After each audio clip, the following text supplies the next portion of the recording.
Today, there's a hive of activity at Iona College as these marine science students try their hand at engineering. What are they making?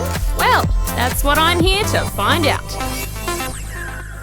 So Angus, how did you get involved in all this? So I'm a marine student and we're helping repopulate the oysters in Moreton Bay. Yep. And these cages are going to help provide a sheltered breeding ground for the oysters before they go out to Moreton Bay. And why do you like marine science? Oh, it's something different and there's a lot of room to grow, like high school, like senior and uni, and there's a lot to learn, so it's enjoyable.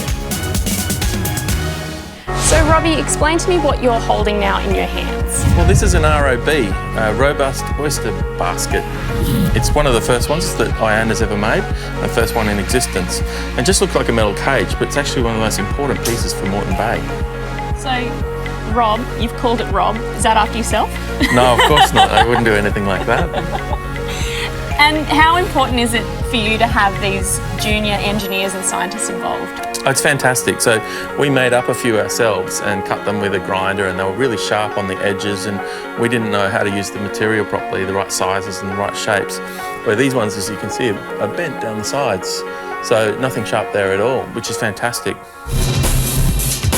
These baskets will soon be filled with oyster shells that have spent years in the sun to make sure they don't carry any potential nasties into the water. All these oyster shells have been donated by restaurants who are keen to see them be put to good use after they leave the dinner plate, and so they don't end up in landfill. So oysters are a broadcast spawning animal, and so they put their eggs out into the water where they turn into little larvae and they swim around.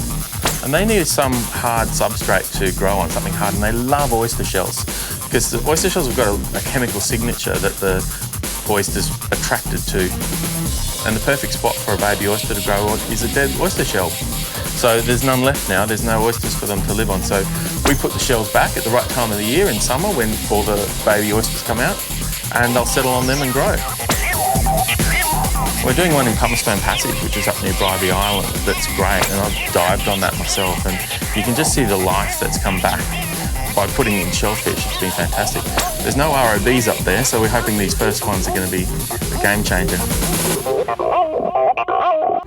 So Bailey, I know that your class is going to be filling these with oyster shells, but have you learned anything interesting about the oyster and how it actually affects the water around it? If you have a murky tank of water, you can put oysters in it, it'll completely clear it up in under 30 minutes. And that's something you actually did in class? Yeah, we did it in class.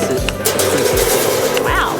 And so what can you tell me about their life cycle? They start from like a little floating thing in the water, then they latch on to like a reef or a rock or something, and they grow to fully sized in under 2 years. Under 2 years, great. Yeah. And are you a fan of eating oysters? Yeah, I like them, they're pretty good. Yeah. Okay, well you'll never look at the oysters on your plate the same again. Probably not.